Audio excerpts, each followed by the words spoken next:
This week, a double review. $8.09 TPI Stanley wood saw, CVS SPF 15 clear coat, not clear coat, sunscreen. Oh man, Everyday Gear Channel's getting really fucking lame. Yeah, we're getting weird.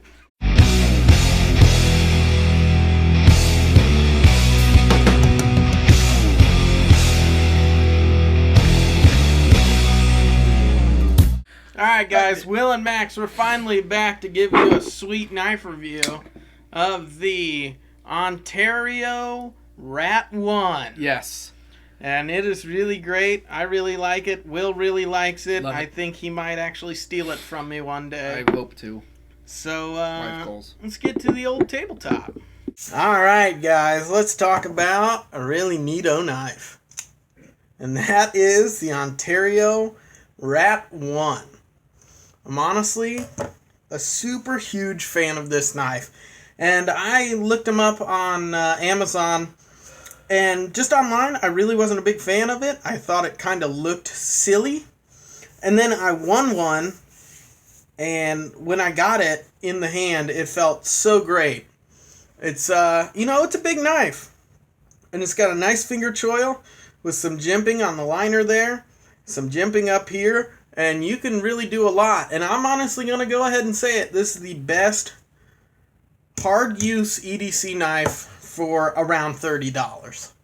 And if you don't agree, drop us a comment. You can do whatever you want. But I honestly think this is the best one. So, as you can see, it is, you can put the pocket clip for positionable, which is really nice. And on a lot of cheap knives, you don't really see that. The G10 is really nice. It's not super aggressive, but it does fit in the hand. It does fill your hand nicely, the handle, and with the G10 and the jimping, it's not going to slide out of your hand. It is a pillar construction, so that's why I think it's a good work knife is when it's in your pocket all the time, you'll get lint, and as you can see, it's if you can see that, it's kind of dirty. So you can just take some air, blow it out, water, whatever you want. It's not super thin. It's kind of beefy in your hand. It feels really, really nice.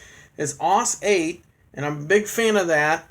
Will took it to the sharpener, and it took about 10 minutes to get a really, really good edge on it. The cool thing about this knife is it comes in a lot of different colors. So, just like the Shuffle, if you want to get into collecting knives and you want like a bunch of the same knife just in different colors and stuff, this is probably a good option because they're relatively cheap. But yeah, it's made in Taiwan. Look at that pocket clip, man. That pocket clip is so cool, and with it all scratched up, I think it looks pretty awesome. I've been carrying this for about 3 or 4 months.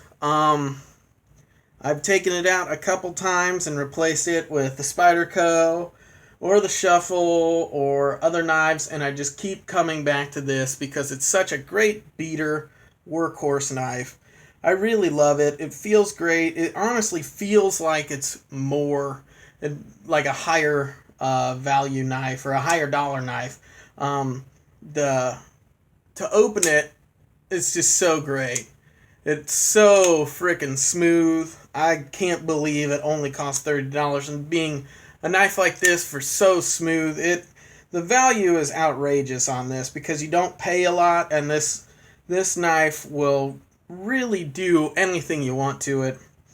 It'll cut boxes, paper, anything. I use it a lot at work to cut boxes, open packages, cut like plugs and wires and stuff, just stuff like that. And it's just really cool, and I also don't feel bad about abusing it because it's really not too expensive.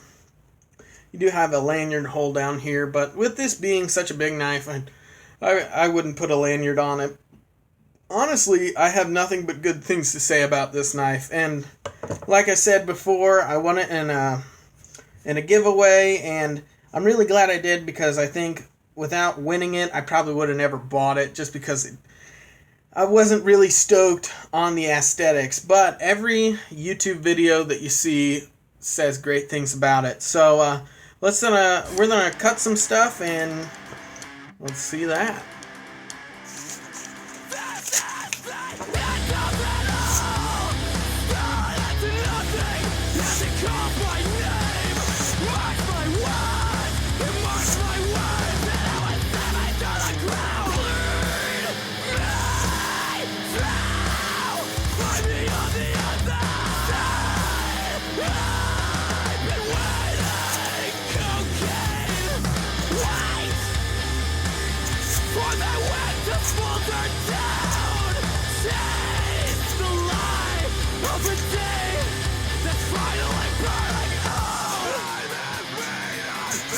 Wow. Holy crap, that's a good push cut though, dude. Look at that. Nothing. That push cut is insane. I'll say, I'm telling you, it is like ridiculous. You cannot beat it. It's so cheap. And so good. Yes.